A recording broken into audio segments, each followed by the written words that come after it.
yelping cats and kids that are just playing war games around you, go to mute. Save the noise for a later point in time. And over to you, Margaret Ann. Perfect. Thanks a lot, Bertie, for doing that. And actually, it looks like we were able to go live. So as some of you will know, we are streaming live on LinkedIn and on YouTube. And we are looking forward to having Lori Power from Alberta, from MP Benefits, presenting on benefits that retain customers. But first, what we'd like to do, take an opportunity to thank you for joining Connect Ottawa webinar today. This is a business community. It's a great way to meet new people from literally all over the world. Great place to start relationships, gain visibility by sharing those blogs and posts in the network. And, you know, because as entrepreneurs, we all know that when you have a business, you always need to be meeting new people. And this week at our VIP call on Thursday, 12 Eastern Standard Time, we are talking about the business pitch. So if you're a little concerned sometimes about what to say, who you are, or what you do, that will be a great starting point. So before we get started, we're going to quickly go around the room and have everybody introduce themselves and share that pitch. And if we don't mind, we will start with Angela Day. How's that? Put me on the spot there. Hi, I'm Angela. I'm from Inner Pathways. I'm based in Hamilton in Scotland. And I work with a whole bunch of different tools and techniques to help people to develop themselves to be where they want to be and be the person they were designed to be. So whether people are going through pain and strife and panic attacks and anxiety, all that kind of stuff, I can work with them just to ease it out a little bit and help them get back to normal, whatever that may be for them. So if anyone wants to have a chat with me, I'd love to have a chat with them. And that's about it, really. So anyone that's looking for anything, actually, there we go. If you know anyone who's just moaning about life in general, that's who I want to talk to. Perfect. Thank you, Angela Day. And how about Terry Black? Thank you, Margaret. I'm Terry, and I'm with Vis-a-Vis. We are senior living advisors, and what we do is help seniors and families find the right fit in retirement homes and private home care services. And currently, it is a 34-year-old company originating in Quebec, and we expanded to the Ottawa-Gatineau region about 8 years ago now. Actually, I think it's been 10, actually. And I've been with the company for 8, so. So we are currently actually seeking potential advisors. And so if you'd like to be an autonomous worker and really make an impact in your community, supporting seniors and families, please reach out to me. Terry Black, we search for free, call the experts at Vis-a-Vis. Thank you. Thanks, Terry. That's great. Nice to have you here. Maria. Hello, happy Tuesday. I'm Maria. I guess I have 2 days to figure out an actual pitch. I don't know. I guess I'd be considered a almost budding entrepreneur. And I love coming to the Connect Ottawa meetings to learn, because I learn so much just by absorbing everything you guys have to say. Oh, that's so kind. Well, nice to have you be here, Maria. I'm looking forward to see you Thursday. And Brenda. Hi, my name is Brenda Williams. I'm the founder of New Life Project Corporation. It's a non-profit organization here in Ottawa. And we do have a social enterprise within. We work with a lot of women. We do sewing to French tutoring to translation, anything that we can do to support women, empower women in general. And we're based here in Ottawa. Nice. Glad to have you here. Now, I'm not sure, is Paul there? I can't tell. Or Shayla, that's okay. Don't see it unmuting, so we'll move over to Stefan. Stefan. Yeah, I'm Stefan John Metwell. I'm connected to VP for franchise development and also Chief Technology Officer. I'm a digital ecosystem, and what I do is I build solutions for small entrepreneurs to large companies to get along, organized, and have everything they need as a tool online, to thrive in their business. Pretty much, well, I'm doing that all day. Perfect. You are. And Bertie, what about Mr. Fransgrove? I do stuff for a living. I know everybody here, so except for Sheila Khan and Christella Kabula. I forget it. I'm not going to do the last time. I'm just going to make a mess of it. Bernie Fransgrove, Creative Insight Consultants. We do B2B, actually people-to-people connections, and we work in different sectors. I'm looking for those that are coming new into the market as new startups or having a new idea and want to bring it forward and trying to propagate it. Over to you, Margaret Ann. Okay, that was great. So I'm playing around with pitches since we're doing them on Thursday. And so for anybody watching, if you want to know about the business pitch, it's a great thing, even if you've had one for a while, to fine tune it. And it's also good to play it off other people to understand, to see if they really understand what you do, because sometimes maybe it's not as clear. So I go, when you have a great business idea and you're not sure what the next step is to get started, that's where I can help. I want to guide you through those next steps with a clear plan of action and all the tools and technologies to make your vision a reality. So I'm empowering entrepreneurs to think outside the box. On that note, I'm passing it over to Bernie, and you're going to introduce our dynamic speaker today. And thank you so much. Hello, folks. Let me introduce Lori Power. She is a former journalist, published author of fiction and nonfiction books. One book is called Insight. The other one's called Perspective. She also does some other current work that sounds rather interesting. They'll never know. A collection of true stories, the bizarre side of insurance, and including fraud, crime, and craziness from all lines of insurance. That's got to be a good one. There are going to be some stories in there. She's also featured on Global News and the CBC as an expert in employee benefit field. Also a regular presenter for the Business Career College and Corporate Connection Speaker Series, HR Reporter, Smoke and Bulls podcast, The Advisor Advantage, BCC Drive Time. Every other Wednesday. It just goes on. It's really awesome. She's also been engaged with Disney Institute for Business Learning. As well, she's got a Queen's University certificate, workplace mental health leadership and meeting facilitation, and is a mentor within the Peter Lockheed Leadership College at the University of Alberta. Also, she helps people by mapping the customer experience to the employee journey. And MP Benefits, which is part of her company, is truly able to identify benefits behind any corporate plan, integrating culture, compensation, and wellness. And the culture part's really kind of key. Group client expectation typically evolves around set it and leave it, and she's there to help change that focus. And I don't want to take too much of the thunder away, but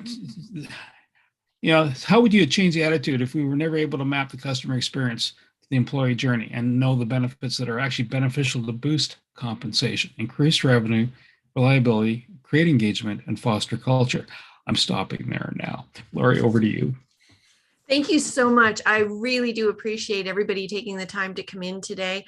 I'm an interactive person, so if you have questions, for sure, if Bernie, if you're keeping an eye on the chat bar, if somebody has a question in there and I'm like monologuing on and you've got a question that you want to ask, let's answer it. I would much rather, instead of just sticking to the script, as it were, I would much rather answer your questions.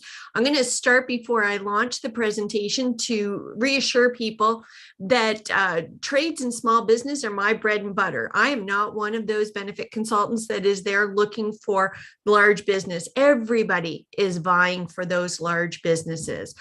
My niche has always been to work with the founders and creating sustainable benefit plans that actually work.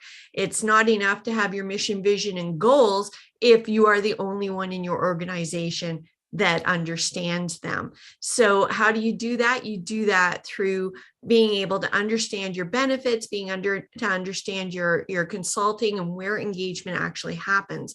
So with permission, I'll share my screen if everybody is okay with that. All right, I got the go ahead. So I'm going to be turned in like this because I have two screens up on going on here today, but by all means, feel free to interrupt me as we move along. So again, thank you so much for having me here today. I consider benefits is the promise kept from an employer to an employee. When you hire them, you say you have benefits. That's a promise. You want to make sure that you're building that trust from day one. So Bernie had posted this, or he shared a post last week on LinkedIn, and I absolutely love the Connect Ottawa post. I do not typically post back because I'm not located in Ottawa, but I really do, Margaret Ann. I'm glad you mentioned that, because you do have a lot of really dynamic posts that go back and forth on there. But he posted, he said, you know, are we in a time of the Great Resignation?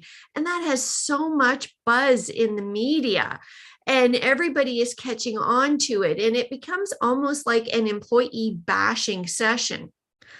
I'm wondering, is it the great choice? And it's not just the great choice from an employee's perspective. Let's broaden that horizon. Let's look a little bit deeper into that. Is it the great choice for an employer? Is it the great choice for a customer?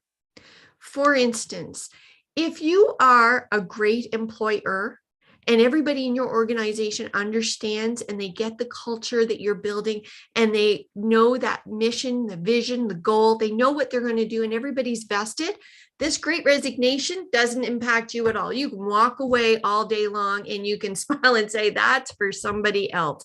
I've got my team, we're geared to go, and we're doing the work. But if you're not, then it becomes a time of great choice. And that's an opportunity. And that's an opportunity that I want to be a part of. Think about business as the mountain, right? We all seen an opportunity. I know there's a lot of intentional entrepreneurs. I'm an accidental entrepreneur. I kind of fell off the mountain. I didn't mean to. I would never envision being an entrepreneur. But when I seen that mountain to scale, I'm in. Okay, I'm good to go. And I've been good to go now for 23 years. It's a good die job that keeps it 23 years. So now we climb the mountain and we get to the top of the mountain. Woohoo! We're there. We're servicing our clients. We're doing what we have set out to do. We're getting there. And then something happens and we fall off the mountain.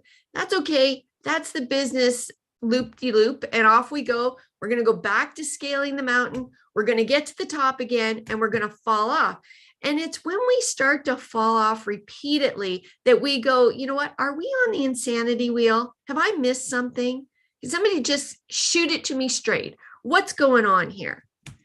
So whatever your favorite publication, you get a Forbes, Harvard Business Review, the New York Times, The Economist, they have great publications. If you want to work the Financial Globe and Mail, any of those publications say all the same thing in their own words. High employee engagement results in accelerated revenue growth. Time after time, study after study. A fellow who's the author of the Contented Cows series, he's in the United States. He actually matched this to the GDP of the American economy. And he noted that companies with high employee engagement far outpaced the economy and everybody else. And sometimes you're not winning because somebody isn't in business. Sometimes you have to look at, that's not a win for that sector of the economy if you don't have competition, right? The win comes because we are humans and we want to work with humans. So the question therein lies, and you're going to wonder, how does this apply to benefits? I'll get there. It's the chicken and the egg scenario put to me recently. Does culture drive engagement, or does engagement drive culture? Both of those items, I would say, are synonymous, and they start from the top down. If the founders, the owners, the original people who start that company can't get behind their own culture and engagement in a strategic way, there is no way that the employees who are holding up that mountain of a company are ever going to get behind that mission or vision. It's just going to be a job. So as I said, employee benefits are an engagement tool. We are something you're going to put in your tool belt to promote that engagement and culture within your family, which is your business. It builds trust. It adds protection. It's compensation. It's a wellness tool. It's holistic. It's inclusive. It's attractive, and it creates retention. So this week alone, it's only Tuesday, we have 2 open disability claims where we work with the employers because we want to make sure those employees are going to be well looked after. Nobody plans on a disability. We're not in Nubbsville, Florida, where we're cutting off our hands, right, to serve a purpose of a claim. Disabilities happen, life happens, and it's important that the benefits be there to be that cushion around the employee. A well looked after employee will come back. So for instance, we have an employee whose dad got really sick in December, right? The first question out from the employer to the employee was, you take your time. You do what you need to do, and we're going to be here for you. You just let us know. That's a benefit. That creates that employee who's going to create the narrative. We have an employee of a very small company, Trades, whose son was diagnosed with a massively rare disease. And because of the benefit plan, that child is still here today. That child who was never supposed to live past the age of 2 is here. Why? Because there was access to care. There was access to what is necessary. Now, do you think that that employee will far outweigh any kind of marketing strategy that they ever put in place? For sure he will. He'll be like, and he is all over the place. This is the best employer that you could ever have because, right? These are trust issues. So let's look at the customer journey first, and why it's important to map the customer journey with the employee journey when you're looking at benefit plans. So the customer journey typically looks at it from a marketing and sales perspective because we're all in business to make money. I wouldn't be here today if I wasn't looking at my business from a marketing and sales perspective. I want to work with everybody in the room. I'm not too shy to say that. Everybody in this room, I want you. I adore you already, and I want to have a conversation to see if we can do business together. And if we can, I want to wow you. I want to make you believe that this is the best company that you could have ever thought to work with regards to benefits. So I'm looking at my customer journey as, how do I get them in the door? How do I market to you? How do I create that sale? I'm looking at it as an intersection.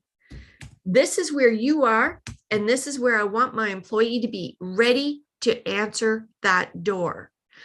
But what this does a lot of times is it only looks at one door, or it only looks at it as a road with 4 ways in.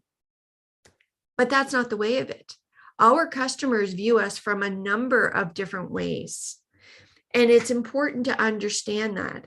Let's look at it from an employee journey. Why do we hire an employee? Well, we hire an employee when we get too tired of working 24/7 and we need to offload some of those duties. So we're looking at the customer. We have a customer, they're coming into our place of business, and I need an employee to meet that customer right where they are. So I'm going to recruit, I'm going to hire to fill that position. I'm going to onboard them and train them specifically to meet that customer. I'm going to engage, maybe not. Maybe you're going to be one of those employers that say, you should be just damn lucky I hired you. Okay, your paycheck is enough. Go do with it what you want. I really don't care. You're here to do one job and one job only. In there, you're going to have development or not. And it's important to know that we have a full spectrum of businesses in our economy. And some companies are very successful by not engaging. That's okay. They do them. That's not who we're targeting here today. Then they're going to measure, they're going to react, and there's typically going to be an exit because the employee is going to reach that ceiling and they're going to move on. So, do we have one employee and one customer? Or do we have one employee and multiple customers, multiple journeys? Is it important to look at that journey from the employee's perspective to say that when they're coming in the door, they've already researched the heck out of us. They've looked on LinkedIn. They've seen all the social media posts long before you're even getting their CV. They know who you are based on what you're projecting out to the marketplace. They are looking at you like your customers look at you. Do I want to engage? Then you're coming and they're coming in. Then perhaps they're judging your hiring. They're looking at how you're onboarding. Can I relate to the people in this organization? Does it have a culture fit? Do I feel included? Or do I feel like you've just hired me to do a job? I'm going to determine whether I can get along with my coworkers. Maybe I can't see eye to eye with my supervisor. Maybe I'm checking out. That looks like a pretty straight path. This is what I see. I see an ink blot coming at me. And this is, the employee decides to come in here. Now, I still know that they've researched. Sometimes in trades, though, they're just moving from one trade organization to the next trade, and they're just going based on cost. And that's okay. They've come in the door. However, that employee has come in the door to service your customers. At the end of the day, it's the customer that is driving that revenue. So we must understand that employee journey, how they came to us. We're onboarding and training. Maybe it's a one and done. This is what you do. You put rivets on that tire, and that's all you do all day long. So I'm going to train you to do that. I don't want you to talk to anybody. I don't care if you engage. That's your job, and I'm going to pay you for it. The employee is going to decide whether they stay or go, because you know what? They're a human. And if they can't connect with the job that they're doing, then there's somebody else probably going to pay them the same amount of money. Maybe they have job satisfaction or dissatisfaction. Maybe they really do get along with their coworkers, and they may not care about the job. They may care about the job, but it's really the people that are keeping them there. And that's a plus. That means they're making you money. Or if they're dissatisfied and life happens and they feel stressed and they feel they can't go anywhere, that's your worst nightmare, because they're costing you money. You're paying them a salary and they're not going anywhere, and they could care less about your customer. You're going to have a reaction. You're either going to train them, measure them, or find a way to get rid of them. But either way, somebody's leaving or becoming terminated. And that is the ink blot that we want to work with. Those are the people that are leaving. They're costing you money. Every time somebody leaves, it costs you about 2.5 times their salary. So we want to find the links. No two businesses are the same. We want to map both the unique journeys. We want a question for action. We want to align your employees to your customers and build the benefits that matter in order to find the results. One of the things I love to do is I love sitting in front of the founder, via Zoom, right? I love sitting in front of the founder. And instead of these long drawn out survey with no results, what I like to do is I like to say, what if you were clairvoyant? What are the 3 questions that you really want to know from your employees? You want to know, but you kind of icky to ask, right? But you really want to know. So that's quite a process to get those 3 questions out, because nobody really wants to admit that they want to know. And what do you think the answers will be? But let's not go any further. Let's not bother asking if you're not prepared to action it. So you've provided me with the questions. You, as the founder, have provided me with what you think the answers are. Now tell me, if you were you having to action, would you action? If you wouldn't action, don't ask. It erodes an employee's trust in you if you've asked them over and over again their thoughts and you never, ever action those thoughts. So I'll give you a really good example. So we have a trade company and they're in a business industrial park, and they do a lot of things for their employees. And we did this survey, and their expectations on their results were way off. They were off in the stratosphere because This is a small company, 12 employees. And you know what 9 out of 12 employees wanted? You're never going to guess. They wanted a fan in the men's bathroom. That was in their top 3. A fan in the men's bathroom. They were like, man, that saved us oodles. That wasn't at all. And they actioned that. And you know what? People have a better work environment when they have to be in the office. So you want to ask, and you want to ask often. You want to ask with a plan and in a strategy, because the nice thing, if you think about when the pandemic first started and we had a lot of employee engagement, those first 3 months, we had a lot of engagement. Employees were ready to get behind their employers. They were ready to transition. They were ready to do everything. Why? Because the employers asked, and they asked often, and they did it with a strategy they really needed to know, and they needed to take that action. But we're not in a crisis, and all of a sudden we're back to not asking. Ask and ask often. Don't worry about those long-winded 20 questions. Nobody wants those. Nobody has the time for them. Think about it strategically. So for instance, if you're dealing with a team and you might want to bookend your day, and if I'm running low on time, you just got to kick me off because I have a tendency to get going on my stories. But if you want to bookend your week, start your team with this. Listen, guys, I just want to know this. And you've thought about the question you want to know from either your sales team, your administrative team, your service team, consider whatever team. It could be your field team. I want to know this week before we get going. Let's do a rah-rah session. Can you let me know by the end of the day what your answers would be? Then you bookend that at the end of the week and you say, you know what, this week, guys, you gave me this. When I say guys, I mean everybody. I know that's not nice to say these days, but I do mean everybody. So you ask everybody on your team. And when you get back to that bookend meeting at the end of the week and you recount the amazing things you did as a corporation this past week or not for profit, you can say, this week you gave me these answers. This is the action we're going to take. I have a great person that I know that runs just one of the best companies in Canada, I think in Vancouver, for employee engagement. Pens 1 week. They were like, if we have to write, can we have this specific pen? By Friday, she had those pens for them. They're happy. It's the small things that matter. It's the little things that make the difference. So when we start the process, you need to outline costs. We're in business to make business. You're in business to make business. Let's be upfront about these costs. What is it costing you for employee turnover? What is it costing you to be on this wheel? What is your vision? Does anybody else know it? Or is it stuck on the wall like a pretty picture and now we just walk by it? It's okay if you've worked on your unique differentiator, but if nobody else has gotten behind that, then you need to fix that.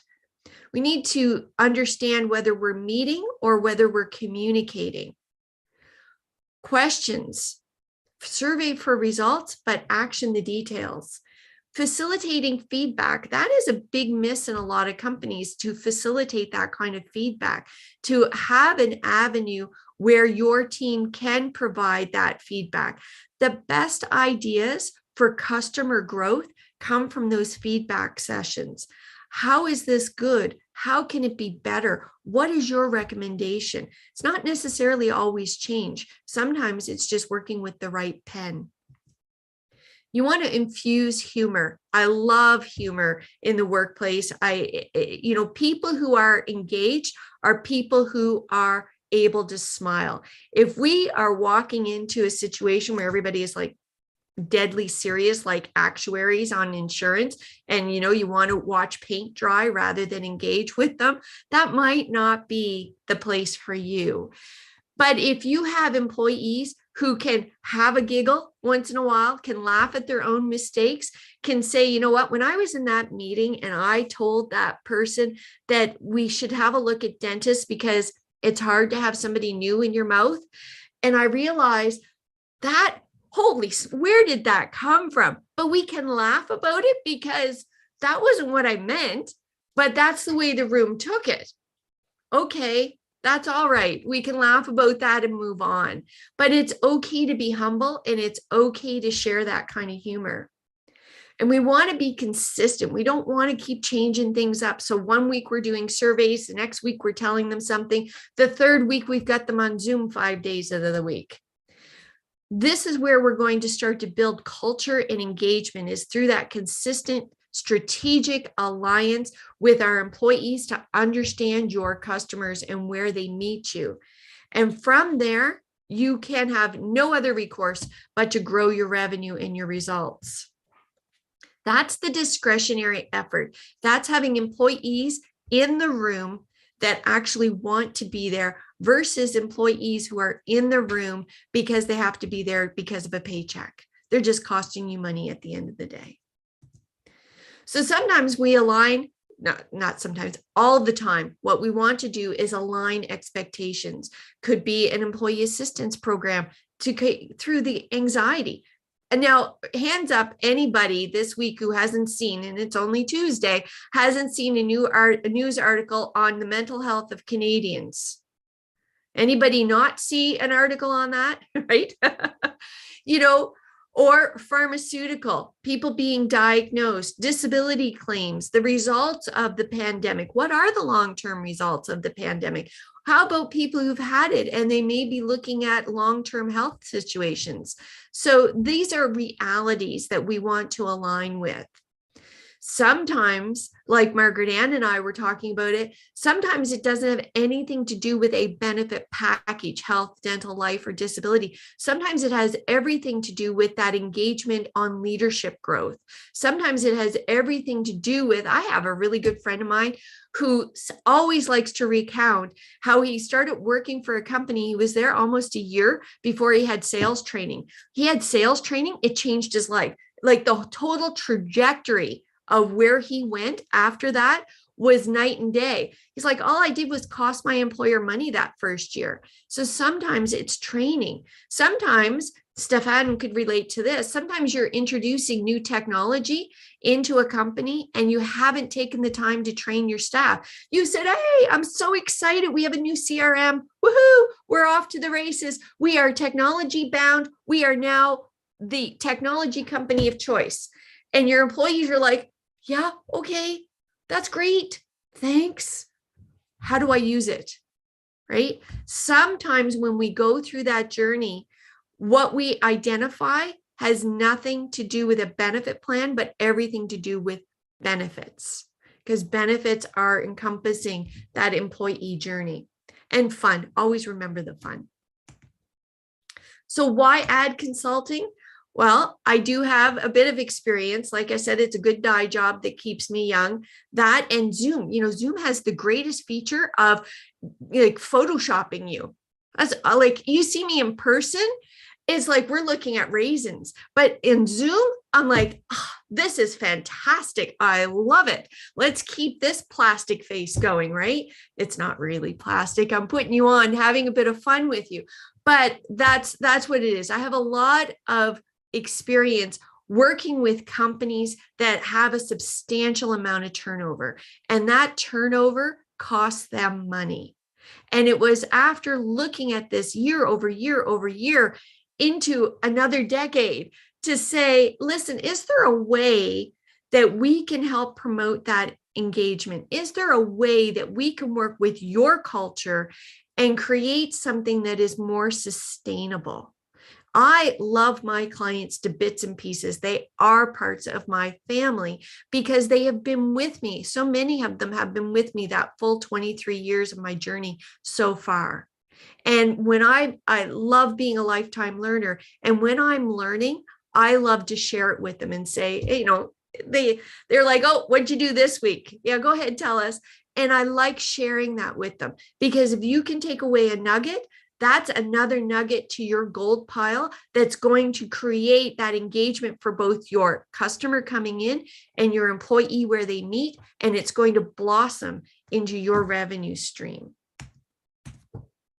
So consulting plus benefits equals results. It's a true fact. You can pick something out of the box and all you're doing is putting money into the insurance carrier, or you can give it some thought and find a solution that works for you. So I want to work for you. I wouldn't be here otherwise. And I want to open it up to any questions that you have. I love engaging, and I hope that I can have a virtual coffee with all of you at some point and a better get to know. Lori, thank you so much. One quick question. So a cost of a new employee, when you say the cost, when you lose an employee, like turnover, is it like a year's wages or that month's wages, or like what's the context in that? Statistically, if you lost an employee, what you would do is you would say, what did I pay them this last year?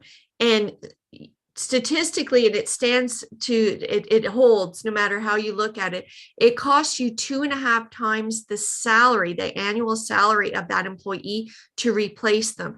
The reason why it's costing you that is because you have to advertise, you have to recruit, you have to go through the process of looking at those resumes or those CVs coming in. You have to take the time, you have to train them. Your other team members have had to pick up the load of that lost employee.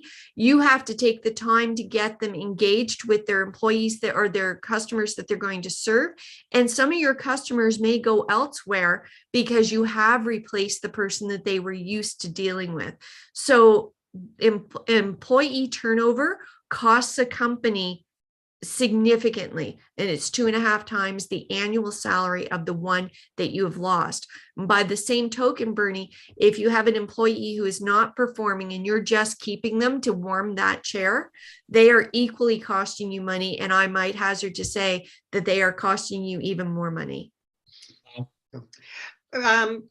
Lori, do you mind if I ask you, can you stop screen sharing now? Oh, yes, I'm so sorry. No, that's okay. It just gives us a better view. No, that's fine. I just thought it'd give us a better view of who's on the call. So Thank you very much. It was a great presentation. I loved it. You put a smile on my face. You're very good at what you do. And now I understand about, it's not just about that benefit of dental. See, that's where I was a little, so no, great job. I really did enjoy it. Okay, Mayank, I'll go to, do you have a quick question? Yeah, I do. So when it comes to management of employees and stuff, I have one concern. I used to work for a company. I'm not going to say the name, but they have some set protocols in place, right? Like some systems that they followed. And according to me, delegation is very important in every organization, because that kind of gets that conveys the idea that employees' opinion is respected. Like they can have a say in the matter.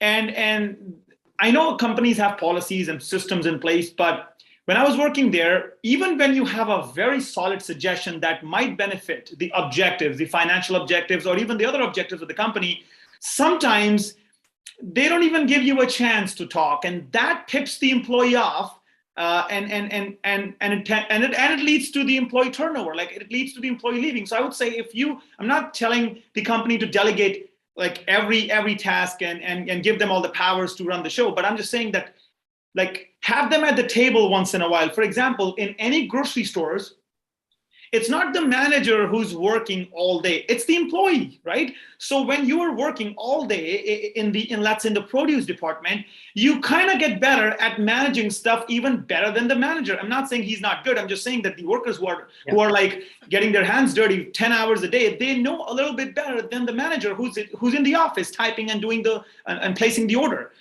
And what happens is, when manager needs to do something in a specific way that is in a way not in consonance with the objectives of that department, that tips the employee off, and that's why they either resign or the heat gets to a level that they get fired or something like that. So what's your take on that?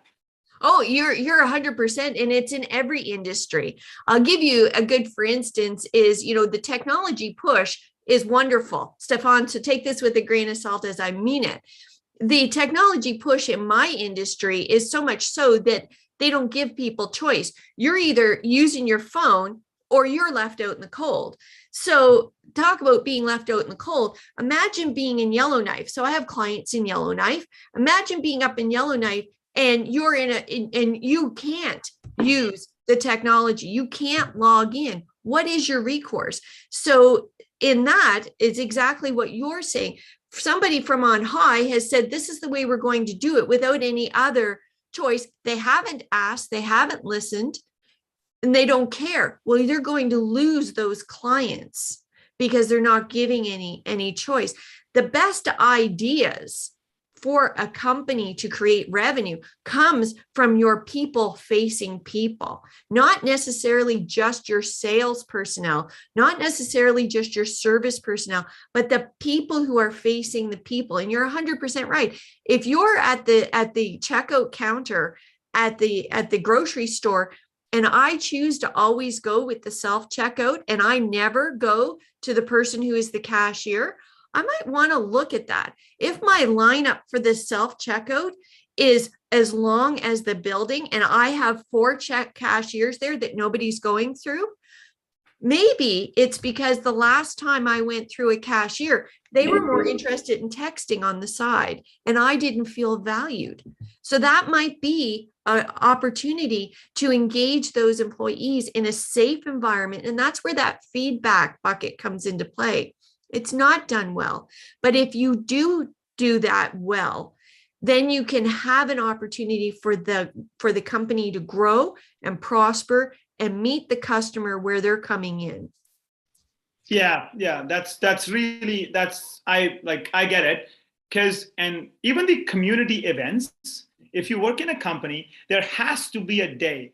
Once a year, twice a year, doesn't matter. There has to be a day where nobody's working together, but they're spending some time together. That's right. 100%. So I think that's probably what Lori's bringing into these companies, which I think is I like the way your take is, Lori. I really, it was very good, very well thought out, great business plan. Does anybody else have any questions or comments for Lori while we're here? I see some smiles. Yeah. Okay, Stefan? My question might appear a bit stupid, but we're talking about employee benefits. But sometimes in blockchain, you don't have employees. You have either subcontractors or business partners. So I have that big question: was totally insane that do these subcontractors and business partners can get AKA business, or not business, but I would say employee benefit or contractors benefits. Does that exist? It does exist. So what you do is you need to identify, and it's not a stupid question, it's actually a really good question, especially when you're working in trades or outsourcing some of your needs for a company, is you want to identify, are those contractors self-employed on their own? Are they considered their own business? If they are considered their own business, they're going to get their own benefit plan. But you can have contractors who are specific to your corporation. So even though they're working contract, maybe it's project based, they are still considered employees. So it's identifying, are they floor layers? Okay. But they're contracted, so they're only coming in when we have the contracts to lay the floor, but they're always just working for me. And if they're always just working for me because they're not self-employed and they're not declaring themselves their own entity through CRA, then yes, there is an opportunity to do something for them. Much the same as if you had commission-based employees. So I have just following up question with when a company, how many people, because you've got a lot of small business people, some just run with one person. What counts as an employee? Can a person benefit from? I'm so pleased to say that we have choices. So we have we have our gig plan. We call it the gig because whether you're a contractor moving from one employer to the other to outsource, or whether you want to have maybe you do Uber on the side, right? So we have a solution for the single entrepreneur. So we can do something that way. We can also look at is if you're incorporated, we can put in a health spending account for a single entrepreneur. But if you have you and one other, and this could be even a mom and pop shop, right? Where both spouses work within the corporation, we can actually do a more traditional style benefit plan with some non-traditional elements and create something that's fundamentally going to both provide that coverage, but it's also going to meet the pocketbook standard of being on budget. Okay, I like that answer. Yeah, because it's sometimes very hard as, for solopreneurs. So I'll use that word, even though I don't really like using it anymore. I'm very much about we have to have teams. But, it is like, it can be hard, eh? It's, doing that transition. You did that yourself 23 years ago. Interesting, your business model you chose, a good one. But, it is difficult, eh? Everybody has good ideas and then they're leaving maybe a corporate job or whatever. And all of a sudden, their income's less, they don't have the benefits, what happens when something goes wrong. So thanks for sharing that. Anybody else here? An absolute tragedy example is when you say about somebody who starts off and then you say you outsource with somebody and you love what they do and you say, you know what, let's partner up. I want you as my employee, and you wine and dine them and you convince them that they're going to leave where they are and come to work for you. And the moment they come to work for you, you go, that's good. That's good. Do the job. And there's no more engagement. Isn't that a tragedy? It's an absolute tragedy. Or you've made them obsolete by not keeping up the training. So they've come to you as an absolute superstar. And then you've done nothing to continue to encourage that superstardom that they're going to bring to your customers.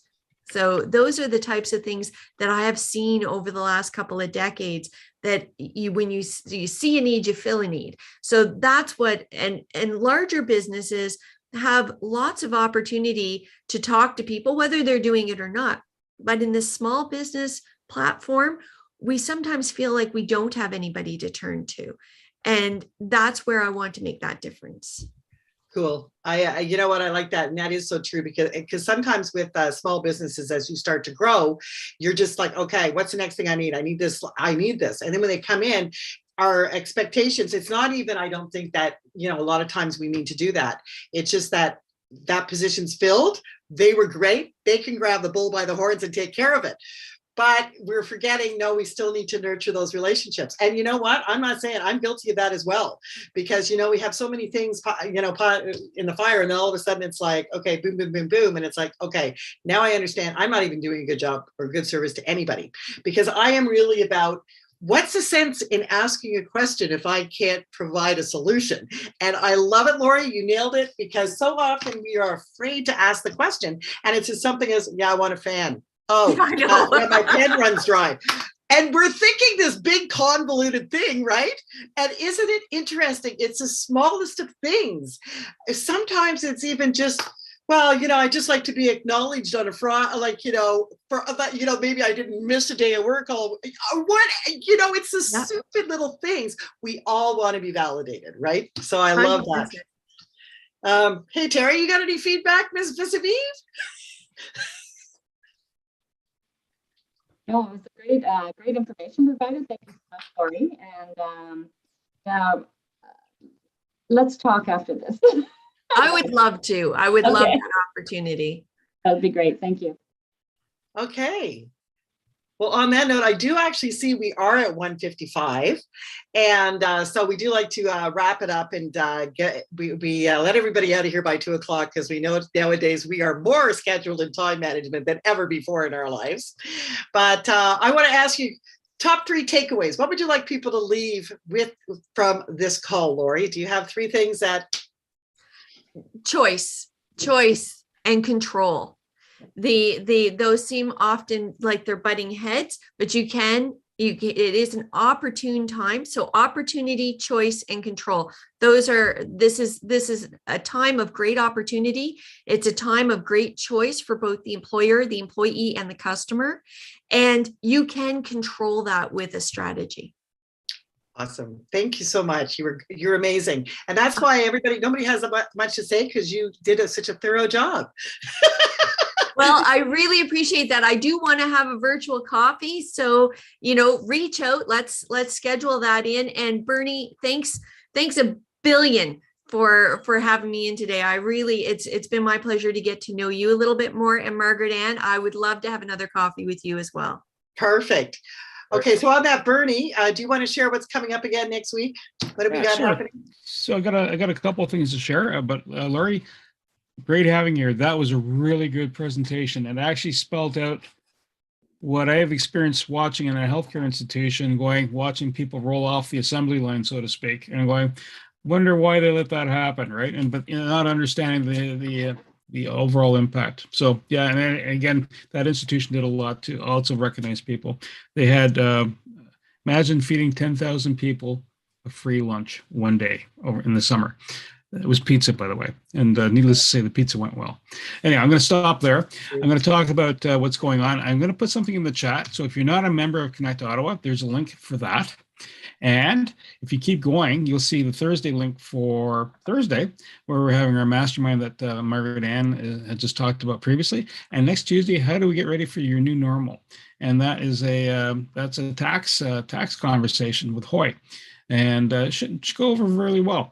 And also, 5 minutes after the hour, you'll see a survey come out and by email, and you should be all getting a tickle on that one. And yeah, that's where things are at. Margaret Ann, back over to you. I love it. So the survey, what I'm thinking about what Laurie said. So we do ask you some questions and for feedback. And honestly, we will really work hard at getting back to you and addressing all the issues or any concerns, or looking forward to work with you in the future. And as we said earlier, we are going to be talking about the business pitch on Thursday. So what I really love about the business pitch is actually, it shares a message very quickly. It goes back to the elevator pitch when you got 30 to 60 seconds to say something that says enough, not too much, and leaves them asking more. And what we like to do with this is turn it into also a presentation. So everything is about having a really clear message, knowing who your persona is, the ideal clients you're looking for. And this is a very big, so if anybody's watching this, this is a really huge investment for all business people to actually participate in. It is a key point in all of our businesses, having that clear message. And I know that if you ask and don't get action, I'm just going to keep referring back to Laurie, right on with everything you said. So thanks again, Laurie. Thank you everybody for joining us today. We appreciate it. We hope to see you on Thursday, and go to our Connect Ottawa network and leave some information about yourselves. Give us a blog, share us what you're doing. How's this week going? Okay. Thank you all.